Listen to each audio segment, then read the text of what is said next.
lot of my listing appointments, I'll go drop by, look at the house, and then I'll come back and pull numbers, you know, and then talk to them over the phone. So a lot of my listing appointments, I'm not sitting there with the people for an hour.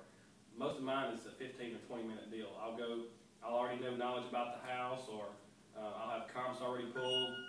So I don't spend a whole lot of time with the people. I'm trying to utilize the dot loop system. I got 3 or 4 listings last week, and I used dot loop on my listings. I added all the forms in there, forwarded it on to them. They electronically sign them, fill out all the disclosure, and send them back to me. So what he's saying, the dot loop was prior to eEdge. Now my transactions, which you'll be kind of slowly going into that. In my transactions, dot loop is part of my transactions. Mm-hmm. And I'm able to fill out my listing agreements. I send everything to them. And on my transactions part of eEdge. But do you get the terms before you fill it in? I mean, it's all they I normally do. A lot of them, like I'm closing one Friday that I just got 2 weeks ago, and I normally I usually get 6% commission. If you walk up to a used car lot, and if you walk up to a used car lot and there's a car sitting there, and you walk up and say, okay, I'll take that one, are they going to say, well, we'll give you a discount? If somebody calls me and says, hey, list my house, go and send me all the paperwork, I'm not going to say, well, I'm going to give you a discount on the commission. Don't discount yourself yet. Unless they ask for it, then I go over the tools to overcome the objection of why I give them a break on the discount on the commission. So whenever, something like that, I sent it with a 6% commission, sent it on. They didn't have any objection to it. They signed it, sent it back to me, and was good to go. So now, a lot of times it's the agent that actually opens their mouth first and causes the reduction in commission. Yeah, I try to get 6% commission on everything I do, unless there's a situation that I have to reduce it for some reason. But I will then show them my little commission split. I don't know if we don't have time right now for that. I don't have time for that. But I'll show you. We'll get you on that one next time. Yeah, I've got a good. Yes, ma'am. I want to ask you. What about some people that are working during the day and you can't get them except at night? Do you just have a file there that you're going to call after 6? Well, a lot of people are good with email. We've got so much technology between email and texting and everything. A lot of people, it's usually buyers that you have that situation with, and Jerry comes in, and Jerry's schedule is usually about 12 to 8. So I usually work from about 12 daytime to about 8 or 8:30 at night. So if we have a buyer that needs to see a property in the afternoon after 6, Jerry will normally take those on because she's fine with working after hours. She don't want to work early hours, and Jerry don't lead generate. But I do enough lead generating for the whole team that I'm able to, keep us all. Where do you get most of those leads? Well, it could be sign calls, it could be referrals, it could be web leads. Past clients, family, friends. Clients, my sphere of influence, Facebook. There's so many places that people send me leads from. A lot of it's from referrals. Probably 40 to 50% of my business is referrals from people that I've done business with before that wants to do business, that has somebody that has a friend. The best referral you get is when you sell somebody a house and they call you and say, hey, my friend's looking to buy a house. Can you help them?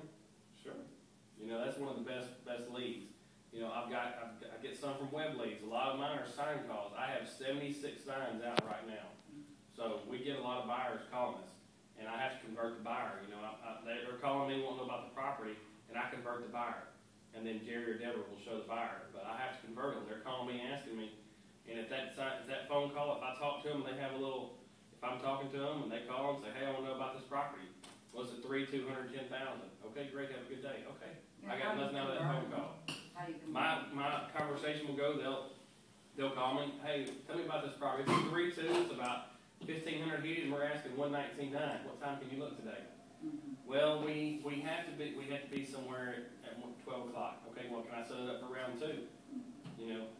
When we went to Bold, they said the buyer had to say no 5. You needed to know 5 times to get off the phone. I usually don't ask 5 times, but that's what they say. You want them to say no 5 times.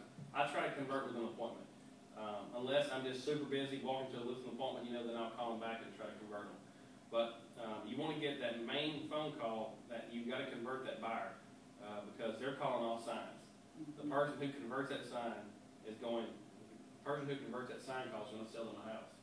So if your conversation, if you have you might as well not answer the phone if you're only going to tell them the price and tell them have a good day. Yeah. You might as well just let them go to voicemail and let somebody else call them back some other time, you know. Mhm. But I talk to them. I'm going to convert the buyer. If they can't look today, I'm going to write their name down. I'm going to follow back up with them another time, see when we can look. If I can't ever get them to look, I'm going to get their email. I'm going to put them on automatic email. Mhm. You know, a year later, if I decide to buy a house, they're going to see all my emails. I've sent them all these times, and they're going to call me. So you got to, I touch them. I put them on a touch system, even if it's just Paragon. I put them in a touch system that really helps follow up and stay in touch with the buyer, so, or seller. So the top thing that we've learned today is that you got to come in every morning and focus, tunnel vision, don't let anything else get in your way to lead generate. Because that's the only way you're going to be successful in this business. To the level you're saying you want. Because I hear the goals. You don't want to be an average agent. I think the average agent only sells $1 million a year. That's what we were just saying. I think that's. Yeah. Yeah, I said, you can't, for me, I can't keep doing what I've been doing. Yeah, But an average. there are this many agents on the list that are men, and there's this many that are up. Yeah. You and Dan, and I go, why be here? The average agent sells about $1 million a year. If you get a 3% commission on everything you sell, that's $30,000 minus your split with the broker. So, I mean, you really need to sell, you know, to cap, you've got to sell $2.5 million, somewhere right around $2.5 million estimated. So, to be a capper, you've got to sell $2.5 million. 2.5 million? Yeah, right just around, depending on your the average commission sale. Depending on the average sale, the number comes in right around $2.5 million. So, you know, an average agent isn't going to cap. So, do you want to be a capper or do you want to be an average agent? And it's all going to depend on your production and how hard you work at it. You know, as a champion in anything, somebody's going to be a champion. Champion caller right there. A champion, they're not going to, you know, they're going to work at, if it's a baseball player, football player, whatever it's going to be. You know, Tim Tebow, you know, he's not the average football player, you know, because of the reason he worked hard at it and, you know, pushed hard for his goals. And that's what you've got to do. You've got to have a goal. You've got to push hard. You're a realtor. You want to be an above average realtor. You want to be one of the best in your market. So you have to push and do everything you can to be the above average realtor. You know, my first year I worked 70 hours a week. I did. But, you know, now I work about 45 to 50 hours a week. I try to take off Saturdays and Sundays. I work from about 8:30 to 5:30. You know, that's my work week now. And that's your work week now. Now, I don't want to be in your personal world, but kind of how much money do you bring home? Well, we should GCI. We GCI'd last year $300,000. So, I mean, we should GCI the same thing this year, if not a little more. So. More than a doctor? Okay.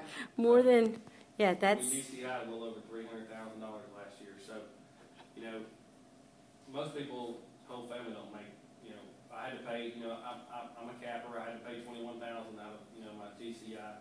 So, but that's, I sat with agents at family reunion, and I had a little double gold, mine said double gold, and I thought I was doing really good. I looked next to me, and this guy had, now mine was quadruple gold. His was quadruple platinum. So it keeps going on. He made $1.5 million last year. He made that He much? made $1.5 Took million. home. Wow. Took home. So, and he's a realtor. You know, I'm sitting up on this panel, but you know, a lot of these people are in a market that has a higher average sales price. Yeah. Around, you know, ours is about $147,000.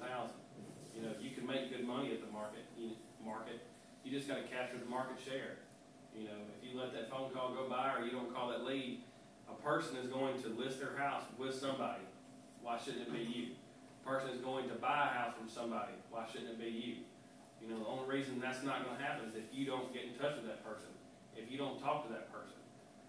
Whoever talks to that person and captures that lead is going to convert them and sell them a house or you know, sell their house for them. So you have 50 contacts today. That's 50 great opportunities. I talk to 250 people a day. That's how many I talk to a day. I probably talk to over 100 in the morning. How do you talk to so many people? Fast. Don't lollygag. I don't. Yeah.